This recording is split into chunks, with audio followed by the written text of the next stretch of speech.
ఎవరికి వారే యమునా తీరే అన్నట్లు తెలంగాణ కాంగ్రెస్ పార్టీలో ఒక్కో లీడర్ది ఒక్కో మాట. సహజంగా అన్ని పార్టీల్లో పార్టీ అధినేత ఏది చెబితే అదే శాసనం అన్నట్లు సాగుతుంది. కానీ కాంగ్రెస్ పార్టీలో అలా కాదు. నేనే రాజు నేనే మంత్రి అన్నట్లు ఎవరి టికెట్ వాళ్లే ప్రకటించుకుంటున్నారు.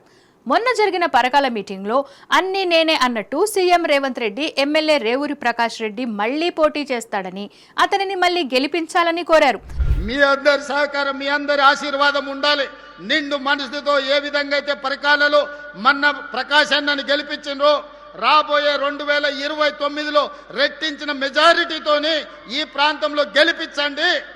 దాంతో ఆ విషయం చిలికి చిలికి గాలివాన అయినట్లయింది. నిన్న సీఎం రేవంత్ రెడ్డిపై కొండా సుస్మిత నిప్పులు చెరిగారు.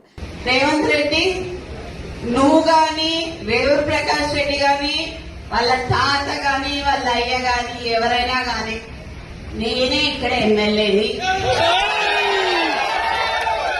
ఖచ్చితంగా నేనే నిల్చుంటా, నేనే గెలుస్తా. ఇలా ఒక్కో నియోజకవర్గంలో ఒక్కొక్క కుంపటి. ఇలా అయితే అసలుకే ఎసరొస్తుందని మహేష్ కుమార్ గౌడ్ రంగంలోకి దిగారు.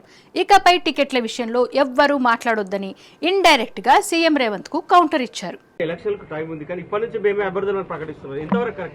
ఎవరు ప్రకటించినా అది చెల్లదు. పార్టీలో ఒక విధానం ఉంది.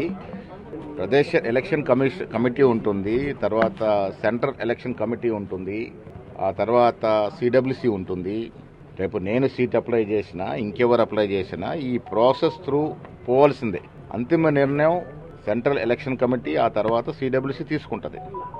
ఎవరికి వారు ఈ సీటు తమదే అని ప్రకటించుకోవడం సరైనది కాదు. ఇలా కాంగ్రెస్ పార్టీలో రోజుకో పోరు నడుస్తోంది. మొన్న బీసీల మీటింగ్లో బీసీల పెన్నిది అని మెచ్చుకున్న మహేష్ కుమార్ గౌడ్ సీఎం రేవంత్ రెడ్డి విదేశాల్లో ఉన్న నేపథ్యంలో ఈ వ్యాఖ్యలు చేశారు. దీంతో అందరూ కలిసి సీఎం ఏమైనా టార్గెట్ చేశారా అనే అనుమానాలు వ్యక్తమవుతున్నాయి.